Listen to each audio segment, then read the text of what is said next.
ಜಾಸ್ತಿ ಆಗೋಗಿ ಎಲ್ಲರೂ ಇಷ್ಟು ತೊಂದರೆ ಸಿಗಾಕೊಟ್ಟದ್ದು. ನಿಮ್ಮನ್ನೆಲ್ಲ ಅಲ್ರಿ, ನಿಮ್ನೆಲ್ಲ ಅನಗತ್ಯವಾಗಿ ಇಲ್ಲಿ ಯಾಕ್ರಿ ಬರ್ಸ್ಬೇಕಾಗಿತ್ತು, ನಮ್ಮನ್ನೆಲ್ಲ ಯಾಕ್ರಿ ಬರ್ಸ್ಬೇಕಾಗಿತ್ತು? ಒಂದು ಕೆಟ್ಟ ಅಭ್ಯಾಸನ ಇವತ್ತು ಮುರಿಬೇಕಾಗಿದೆ. ಅಲ್ಲಿ ಹೋಗ್ತೀವಿ ಶಾಂತಿಯುತವಾಗಿ. ಕೋರ್ಟ್ಗೆ ಗೊತ್ತಾಗ್ಲಿ, ಕೋರ್ಟ್ಗೆ ಏನ್ ಗೊತ್ತಾಗ್ಬೇಕು ಅಂತ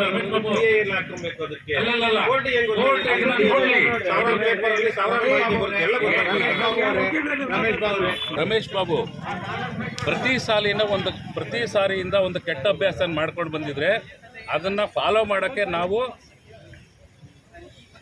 ಆಜ್ಞಾನುವರ್ತಿಗಳಲ್ಲ.